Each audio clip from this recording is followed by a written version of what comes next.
think about what you were doing in 2009, March of 2009 to be exact, that's the last time Keith Yandel was scratched. And believe it or not, it was Wayne Gretzky that did it. Healthy scratch in oh, really? Arizona and Phoenix at the time. But yeah, he was a healthy scratch the night before. Came in, played on March 26, 2009, and he hasn't missed a game since.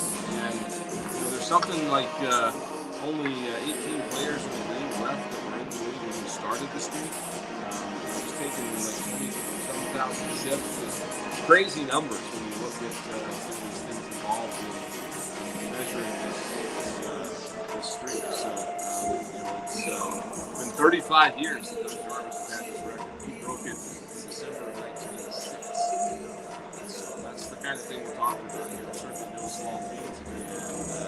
And he's played through nothing broken, obviously, but you take a puck off your foot, you feel like it's broken.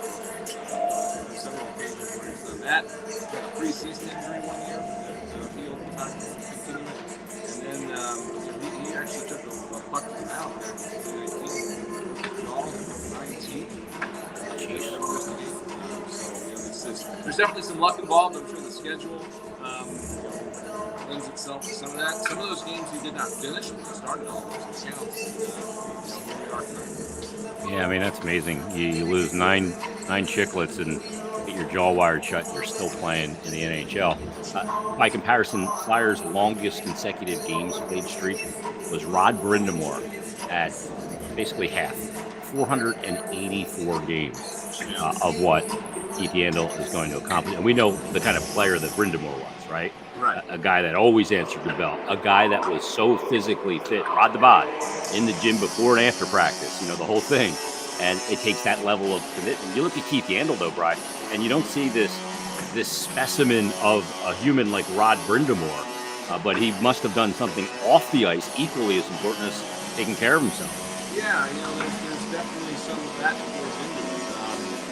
He's been talking with the media this week about the whole thing and what his thoughts are on it. And essentially what Gretzky said to him, I think it was Gretzky, Bobby Orr, if you can walk, you can play. Yeah. Basically what it came down to. There were other guys that said,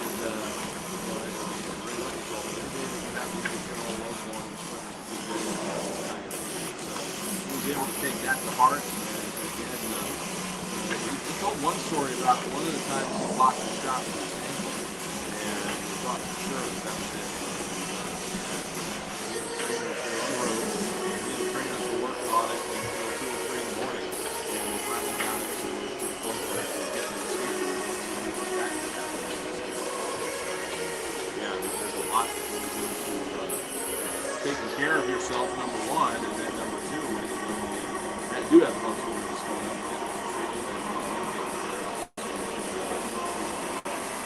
Yeah, it really is amazing. And, you look at tying the record tonight, the Doug Jarvis record, to break it tomorrow night.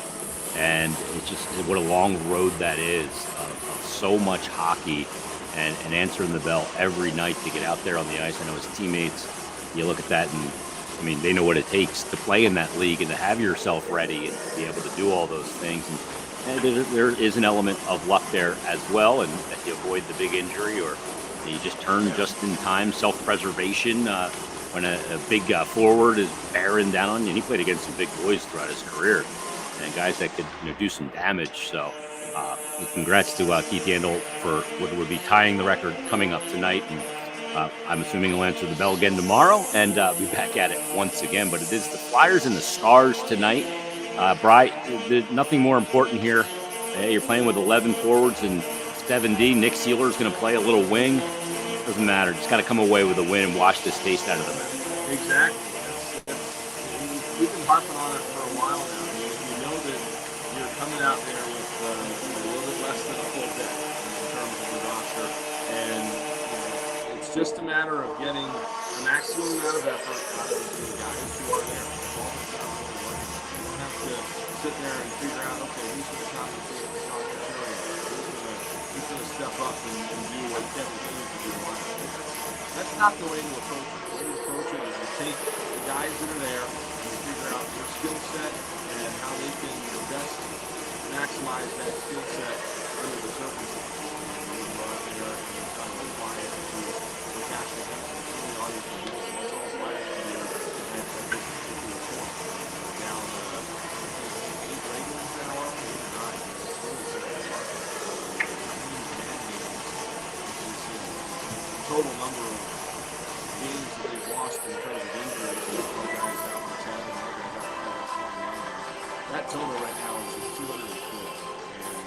And that is, over the last 11 years, the Flyers have gone the entire season without that many. And they are happy with that. So that kind of gives you a little bit of context of what Mike Gill is trying to do. Unfortunately, not many people want to hear it. And really, the guys on the ice don't. The ones that are out there and figure out how best they can go through their guys. So, again, it's really, they're getting to a point almost where, they're playing with house money. Everybody would, a lot of people don't expect them to do it because it's a big guy, given the last 11 games. So you just go out there and not worry about anything blowing up in their face, not worry about not getting the ball and not being able to turn around. That happens. You just like, yeah, oh well. Keep going out and try to reach the people on the Yeah, and when adversity does strike, got to find a way to weather it and not let it really determine your fate on that evening's game. Let's take a timeout. We'll come back with more as we get you ready for Flyers Stars tonight from Wells Fargo Center. A night in which Keith Yandel will tie Doug Jarvis, most consecutive games played streak in NHL history. We're back after this on the BetRivers.com Flyers Broadcast Network.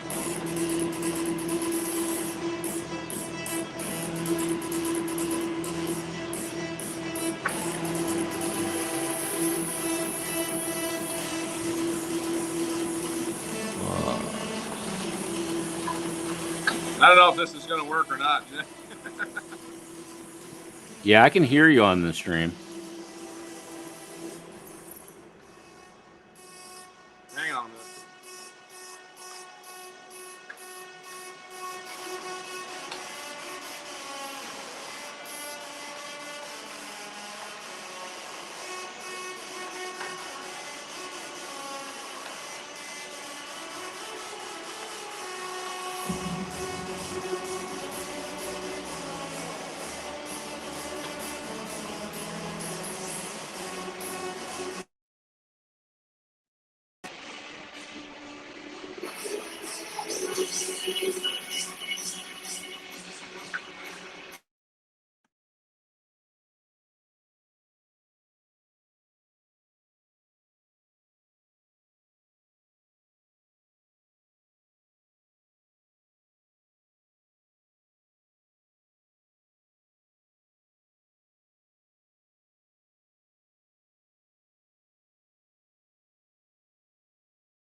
And we are back live here at as the Flyers get set to take on the Dallas Stars from Wells Fargo Center. Flyers riding this 11-game winless skid and an opportunity tonight. This game they played earlier in the season. They had in that game 3 of that road trip when they took on the Dallas Stars. That was way back on November 13th. Dallas got a 5-2 win in that game over the Flyers. The Flyers look like Zach Little. Little revenge on Dallas here tonight. I know everybody in Philadelphia hates Dallas.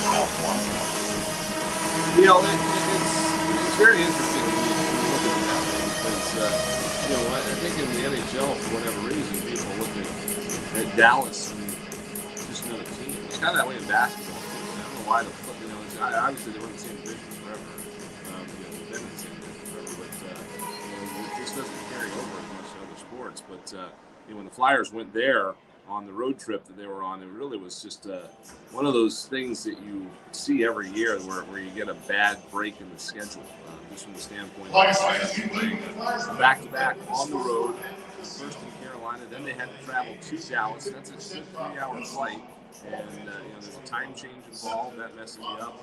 So you know, there was a lot there that wasn't working in their favor. I think it kind of showed on the ice. You know, I think that you know, these guys probably remember that to some extent, but their current issue with this 11-game winless streak probably is a little more embarrassing. Trumps a little bit what they might be experiencing from the first Dallas games, and it's probably more powerful.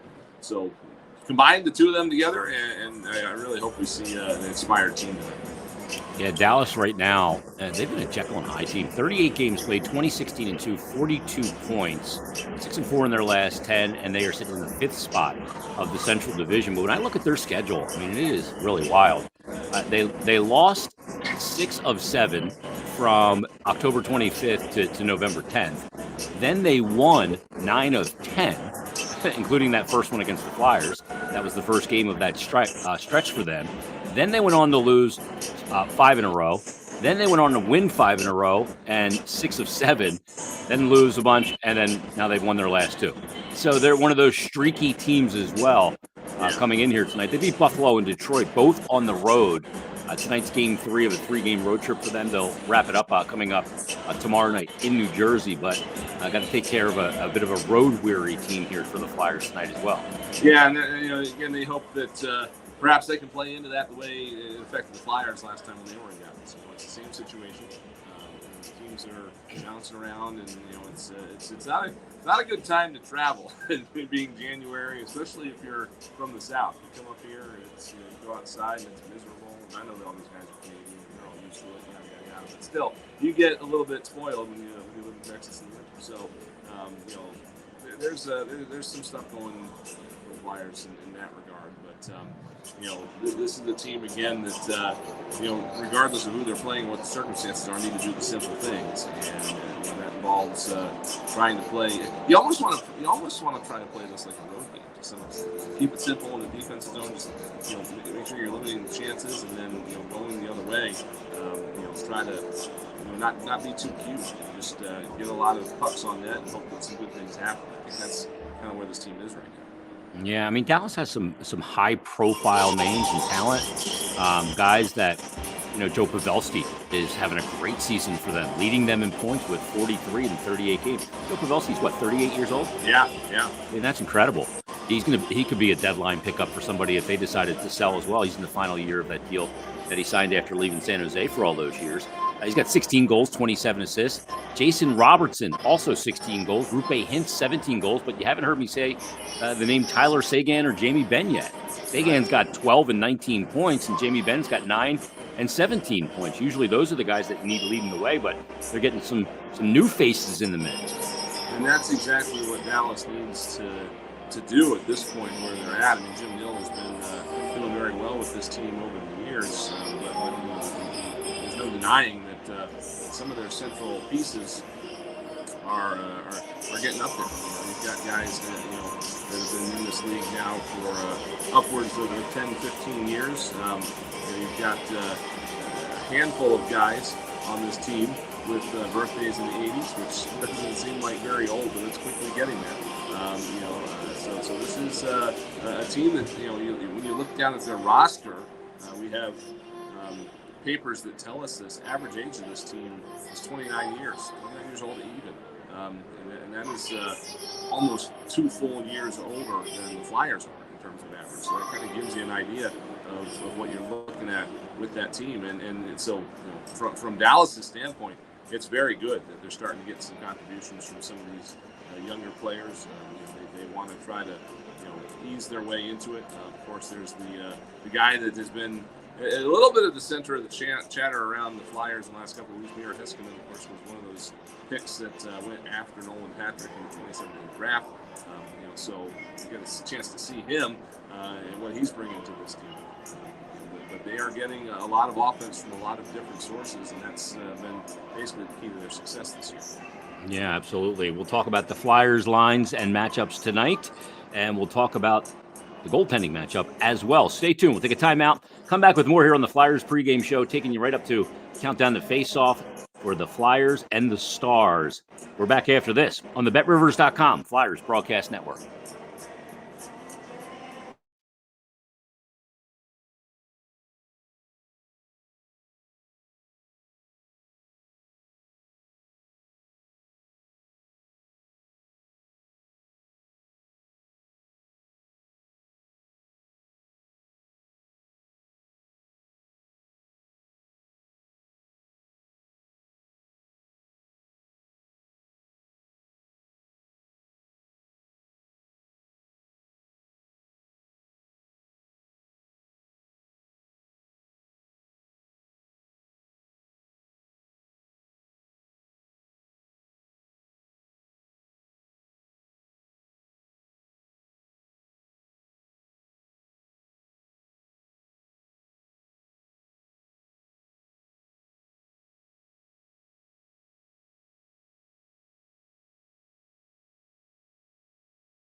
All right, we're taking you right up to the countdown to face-off with Tim Saunders and Steve Coates as the Flyers and Stars set to drop the puck here momentarily just after 7 p.m. And Flyers look to get a win and end this losing skid at 11 games against the Stars tonight. The goaltending matchup in this one, Bri, is Carter Hart. He gets the nod for the Philadelphia Flyers. Carter Hart on the season, record not indicative of his play, 7-13-6. 289 goals against average and a 911 save percentage, one shutout on the season. And he'll go up against Jake Ottinger.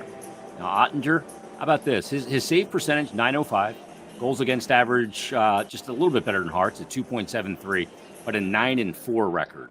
That's one guy getting goal support and another guy not getting a whole heck of a lot of goal support. So it's Hart and Ottinger tonight. That cannot explain it any better. Goaltending has not and remains not the problem for this team. Mm-hmm. I don't want to hear any goaltender slander over the course of this next 40 games. First 40 was not the goaltending's fault. You look at some of these numbers for these teams in terms of goals scored. The Dallas Stars have only scored 8 more goals than the Flyers, but it's been a lot fewer goals against them. They've been allowed 118, Flyers allowed 137. Again, not all the goaltenders, it's more of a team issue. What's really interesting about these two clubs is that they're both Dallas has been outscored by 14, and the Flyers have been outscored by 20. So, it'll be interesting to see what that second period is. What the Flyers need as far as trying to slingshot themselves some momentum into the third period. But Dallas is a very good first period team, so that is a bit of a storm that the Flyers are going to have to weather. They're outscoring their opponents by 6 goals, despite being outshot by a total of just over 50 shots per in the first period. Yeah, I mean, one of the other parts here, stay out of the box. They have the 4th-ranked power play in the NHL. Joe Pavelski is always a big part of that, right? His ability to deflect pucks. He's the best in the NHL. JVR, another good puck deflector, but Joe Pavelski, unbelievable at how he can deflect shots. Not just a muffin coming in. He'll deflect a shot and put it where he wants to. It's insane. If you want to YouTube that, people, YouTube Joe Pavelski deflecting shots. It's unreal. He has made an entire career out of that. It takes a special kind of talent to do that. It's one of those things that you take for granted. You know how you see the Olympics? You should put an average person in every Olympic event for context. You take that for granted when you watch track. And 95% of the population is out there and trying to doing that. You see how hard it is to do NHL level players. It's very hard to do. So that's been a treat to see throughout his career. Flyers have been a little bit fortunate that he spent the whole time in the Western Conference. They haven't had to deal with it. Yeah, absolutely. Good American-born player. Let's take a look at the lines for the Flyers tonight. The top line remains unchanged as the last game without Joel Farabee, still JVR, with Claude Giroux and Cam Atkinson. Second line, Scott Lawton will be centering Oscar Lindblom and Travis Konechny. Morgan Frost centering that third line with Max Willman and Jerry Mayhew. Then the fourth line will be Jackson Cates, Zach McEwen in the lineup tonight. And we'll see Nick Seeler, who, of course, has been a defenseman for some time now. Did play a little wing a little while back, but he'll play some wing tonight as they dress 11 forwards and 7D. Your D pairs, Provorov and Braun, Sanheim and Ristolainen, and York going to play the right side along with Keith Yandel on this pretty big night for him. A lot of times when you do something like this, it can kind of inspire a team. You go out there and throw the but you can gain some energy from that. Get behind that guy and the whole situation, really, and just try to give him some support. So we'll see if that doesn't transpire in some way, shape, or form. I'll have to see what the odds are on Nick Seeler as a goal scorer tonight. We've got to be getting at least plus 600 on that. All right? Just do it, you know? Yeah. I mean, a first to score has got to be like 4,000, plus 4,000. Because as fate would have it, it will happen. You just watch. He's always had that offensive side to his game. He's also got a side to his game that can translate into a bottom six forward role because he's just a little pain in the rear end. Yeah, banger, if you will. And his job will be simple. In the offensive zone, get to the net. It'd be a good story if he were to score the first goal of the game because the Flyers need a good start. They got to minimize the amount of adversity they have to deal with scoring the first goal. I would like to go a pretty long way in that real quick for you. Yeah. It's that obviously is that stat, right? We're talking about it's difficult to come back after allowing the first goal. Probably even more difficult when you don't have an optimal lineup like the Flyers do. So get that out of the way and get it done. Yeah, absolutely. All right, Tim Saunders, Steve Coates, they've got the countdown to face-off and all the first period action between the Philadelphia Flyers and the Dallas Stars from Wells Fargo Center. Stay tuned. Countdown to face-off after this. You've been listening to Flyers Game Day on the BetRivers.com Flyers Broadcast Network.